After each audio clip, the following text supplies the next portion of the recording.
നമ്മൾ ചർച്ചയിൽ പങ്കെടുക്കാൻ പോകുന്നത് സ്ഥാനാർത്ഥിയായ കൊമ്പങ്കാട് കോയയും എതിർകക്ഷിയായ വായക്കാട്ട് സുഗതനും. ഈ കണ്ണാണാത്ത തന്ത്രി ഇതിലിട്ട് കഴിഞ്ഞാൽ എങ്ങനെയൊക്കെ ഇലക്ഷനിൽ ജയിച്ചു. പൊന്നാരങ്ങളെ ചിഹ്നമായ ചെരുപ്പടയാളത്തിൽ വോട്ടുകൾ ചെയ്ത് വിജയിപ്പിക്കണം എന്ന് മാത്രമേ എനിക്ക് പറയാനുള്ളൂ. ആ വോട്ടൊക്കെ ചെരുപ്പങ്ങൾ കുത്തിയിട്ടെങ്കിൽ ഒരു കാലത്തും നിങ്ങൾ വിജയിക്കൂല. ഇന്ന് ചിഹ്നമായ ചണ്ട അതിനെ കുത്തി വിജയിപ്പിക്കണം. കൊഞ്ഞലും കുത്തുന്നു, പ്രേക്ഷകരെ കൊഞ്ഞലും കുത്തുന്നു. ഒരു സ്ഥാനാർത്ഥിന്റെ മുഖം നോക്കിയിട്ട് പ്രേക്ഷകരടിയിൽ കൊഞ്ഞക്കുത്ത കണ്ടോ കണ്ടോ കണ്ടോ കണ്ടോ ഓൻ കാട്ടുന്നത് കണ്ടോ? വെള്ളം കുടിക്കുന്നത് വരെ മറ്റേ രീതിയിലാണ്.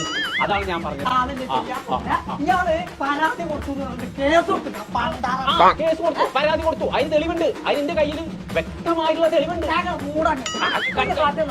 ഇത് 2 ആഴ്ച അല്ല ഞാൻ മഞ്ഞ് കൊള്ളിച്ചു എന്ന് പറഞ്ഞിട്ടാണ് പരാതിയിൽ കൊണ്ടു കൊണ്ടുവന്ന്. ഞാൻ ഒരാഴ്ച പോയിട്ട് ഒരു ദിവസം കൂടെ അവനെ മഞ്ഞ് കൊള്ളിച്ചിട്ടില്ല. എടോ തന്തേ 2 ആഴ്ച മഞ്ഞ് കൊണ്ട് നല്ല ഞാൻ കൊട്ടേ 2 ആഴ്ച മഞ്ഞ് കൊണ്ട് കണ്ണ് കാണാത്ത ഈ തന്തനൊക്കെ നിങ്ങൾ ഇലക്ഷനിൽ ജയിപ്പിച്ച ഞങ്ങൾക്കൊക്കെ കണ്ണാണോ? ആ കൊരങ്ങനുള്ളിൽ നിന്ന് ഇറങ്ങിയോ? വരുന്നുണ്ട്. ആ കോയക്ക എന്താ ഇവിടെ അണ്ണാടുത്തൊരു ചാച്ചിട്ട് മനുഷ്യനെ മാനം കെടുത്തേക്കാരും സ്റ്റുഡിയോന്റെ ഉള്ളിൽ നിന്നാണ് മനുഷ്യനെ മാനം കെടുത്തിയത്.